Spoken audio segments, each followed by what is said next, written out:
Et justement, est-ce qu'on n'est pas en train d'en faire une idole? Il y a une vague, une vogue ésotérique aujourd'hui.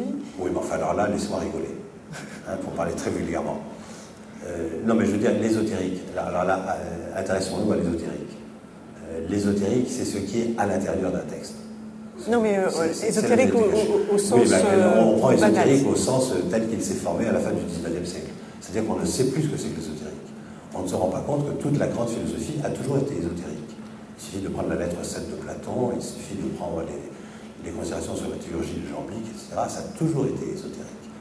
Bon, mais alors là, l'ésotérisme, c'est ce que j'appelle justement le monnayage facile et le faux monnayage de l'absolu, d'une certaine manière.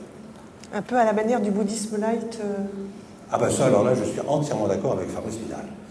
Effectivement. D'ailleurs, je pense que la critique humaine du bouddhisme, on pourrait la mener sur beaucoup de choses. Parce que moi, je ne me rappelle pas, par métier, étant donné l'émission que j'ai animée à France Culture, sur les mouvements religieux et spirituels, je me rappelle un jour avoir assisté à une conférence sur la Bhagavad Gita. Bon, l'un des grands textes que l'on cite tout le temps venant de l'Inde. Et je me rappelle à la fin de la conférence, le conférencier dit: est-ce que vous avez quelques questions à poser?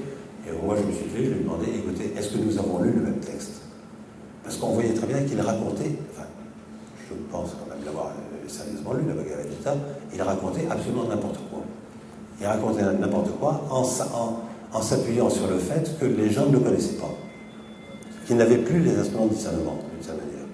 Et que donc, effectivement, il leur parlait d'une espèce d'Inde mythique, d'Inde fantasmatique, et qu'il n'avait certainement pas grand-chose à voir avec toute la tradition krishnaïte, avec la tradition de l'Advaita Vedanta derrière, etc. C'est-à-dire qu'on se rend... Mais c'est en même temps, je pense, l'un des gros problèmes que nous avons aujourd'hui dans ce domaine. Alors, c'est là où on est bien avec ma position est ambiguë vis-à-vis de la tradition et vis-à-vis de la transmission. Vous êtes un grand admirateur de la tradition. Mais bien sûr que j'en suis un grand admirateur. C'est évident. Je ne veux pas en être prisonnier. C'est tout.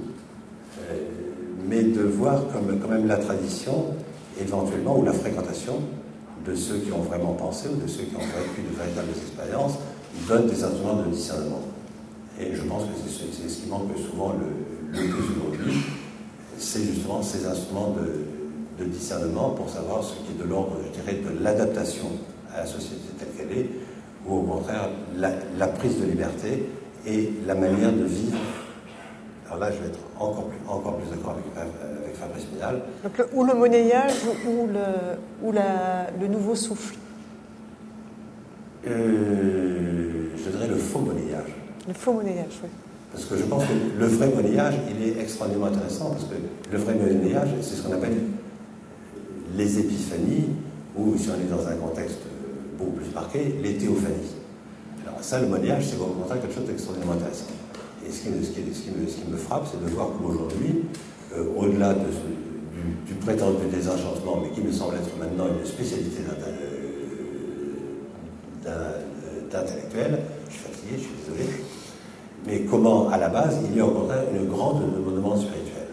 C'est ce que vous constatez, une quête. Ça, alors là, je l'ai constaté professionnellement de manière énorme. Mais en même temps, la manière dont les gens qui sont assis en quête, les gens qui sont assis en demande, n'ayant plus les armes, je dirais, se font cueillir par les premiers faux prophètes venus. C'est là où il me semble que nous vivons une époque dans laquelle il est difficile de savoir ce que cela va donner, parce que nous sommes dans un réenchantement. Nous sommes parfois dans un réenchantement qui quand même peut arriver à me faire peur. Je vais donner un exemple. J'ai assisté il n'y a pas très longtemps, avec énormément de réticence, par métier je devais le faire, j'ai assisté à un stage de formation néo-chamanique. Alors premièrement, c'était un stage de chamanisme celte. Il se trouve que, comme je me suis beaucoup intéressé au celte, je suis même allé à l'école pratique des études apprendre le vieil irlandais, le vieux gallois, etc. Le chamanisme celte, ça n'a jamais existé, on ne le trouve pas dans les textes. Alors, il y avait déjà quelque chose, quand même, je dirais, une malhonnêteté très très profonde. J'ai admiré ensuite la manière dont on pouvait entrer en communion avec les esprits des arbres en 48 heures chrono. Et avec un chèque. Vous êtes arrivé ? Et avec un chèque tout à fait substantiel. Non, je n'ai pas cherché. Parce parce que quand même, là aussi, j'ai un peu étudié le chamanisme, et lorsqu'on sait comment on devenait chaman dans les sociétés traditionnelles, c'était franchement pas en 48 heures, et en 48 heures light, comme dit Fabrice Midal. Et en troisième lieu, je me dis, ayant beaucoup fréquenté ce texte, que la manière dont un celte, par exemple, puisqu'on était dans le cadre d'un prétendu chamanisme celte, la manière dont un celte pensait l'esprit de l'arbre, et la manière dont moi je peux le penser aujourd'hui, ça n'a quand même plus grand chose à voir, et je pense que le mode de croyance n'est plus exactement le même, dans la mesure où, précisément, chez moi, il serait extrêmement symbolique. Ça ne serait pas une croyance littérale. Puisque là, clairement, on a parlé, et là, du coup, on était dans ce que j'appelle l'irrationnel.